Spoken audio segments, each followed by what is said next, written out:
Welcome back to News Now from Fox. My name is Rain Augustine, and right now I'm joined with the lovely Jasmine Sandler with Jasmine Sandler Media. Jasmine, you are a executive digital marketing strategist, social media expert, and social media has really become our world and the internet in general, right?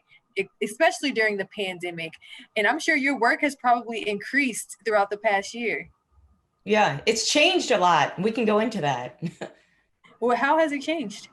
Yeah, so I've been in digital marketing literally since the inception. I started and sold a social network pre-Facebook.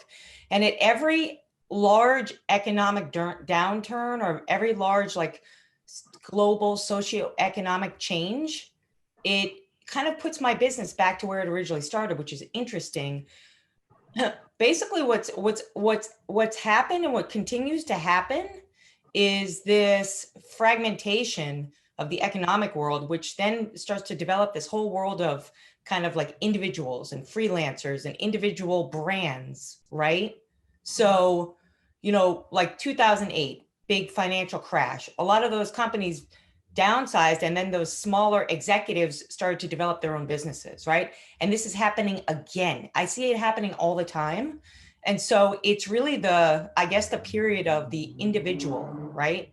And Right. so that's the whole point. It's really about the individual brand that's really gaining more power now because of, a number of things, but really the adoption of social media around the world. So yeah, how my business has changed is I think more and more people, the lights are turning on in their heads to say all the things that I've been saying for a long time, which is, hey, you need to watch your digital footprint. You need to think about social media as a career arsenal. If you're an executive, you can't be so standoffish, unfortunately, right? Because you need to be more visible because people are expecting it. So I think Yeah. awareness is the key word. Awareness. That's a really good keyword to have to kind of sum everything in together because when you think about social media, sometimes people see it as a separate life, but you're explaining with your experience, social media is really kind of influencing the real world, especially when it comes to not only business but careers. Absolutely. So recently we saw that now this can be a good thing, it can be a great thing, or it can be a not so great thing, depending on what you explained your digital blueprint, right? Hmm.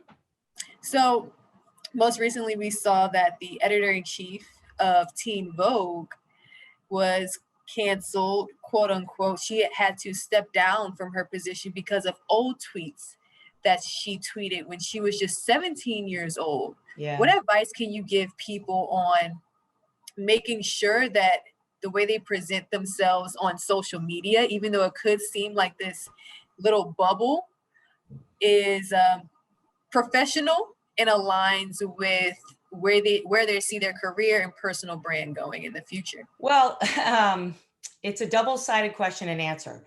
So when I advise my clients on their social brand, whether it's a very, Fortune 50 executives that I work with, or, my company, we also work with artists and entrepreneurs. I don't want them to lose sight of the fact that their brand on social media, although professional is the primary objective, they also do need to show their personal side. So What do you I mean? would never tell someone not to show their personal side. What my advice is, and first and foremost, and it's very elementary, I think, is really to look at how you're approaching or delivering or even commenting on sensitive subjects, because that's what happened in this case. And a lot of the colleagues I work with, in fact, at this time, a lot of their companies are having to shut down some of their clients from being online because they have put out sensitive subjects in a negative way. So you just really need to be wary about sensitive subjects, because you might have really good intentions, not really in this case, but you may have really good intentions, but people, they warp what you say online. And so you just have to be weary of anything. Obviously, political, it's a whole can of worms. Race is a big can of worms, and religion is a big can of worms. So I would say those three up front are ones, especially, Rain, in today's world, where, you know, the average person can kind of shout their opinion out there and make a big difference in the world. You just have to be wary of sensitive subjects. It's not to say that you can't have your opinions, but you need to think twice. It's almost like back in the day when I used to run sales for IBM, you know, before you send out an email, read it before you send it out, you know, especially if it's on a sensitive subject. So that's kind of the number one thing that I say to my clients on general subjects. But then if you're looking at the people I usually deal with are executives, they also need to be wary about what they're putting out about their company, you know? So like, for example, if you were looking to develop like let's say somebody out there wanted to become a journalist, a reporter like you, right? They would have to really understand how Fox News Now works. And they'd have to be very wary to understand if they're putting something out that goes against the company culture.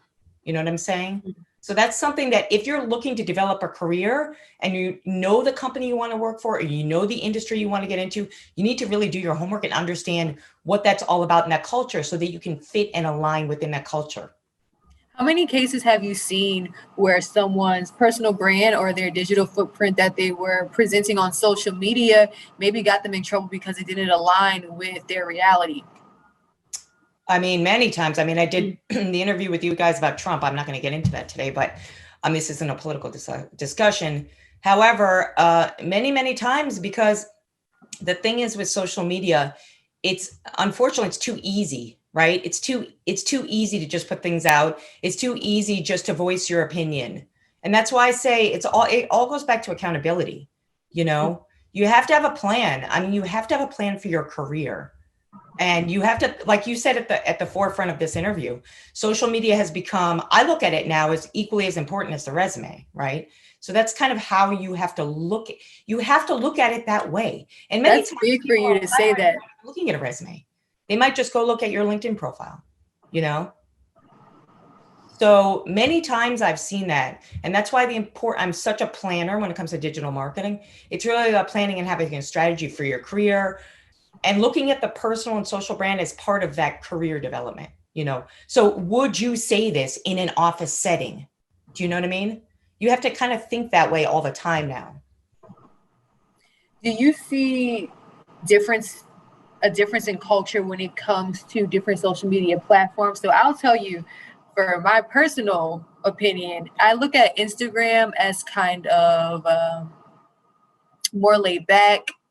I post my beach pictures on there, pictures of my family, and Twitter is just strictly professional. Have you noticed maybe trends that align with the different networks?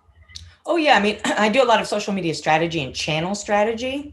So yes, there's definitely a different audience and a different way that you can deliver your social brand, right? So I'm always kind of saying, you know, that's fine for Facebook. I feel like I'm always saying that to a lot of my clients.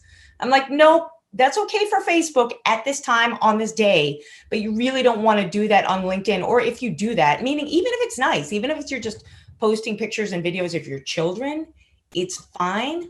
But remember your professional goals, right? Are you on LinkedIn to share pictures of your kids, or are you on LinkedIn to build your business? Right. You know?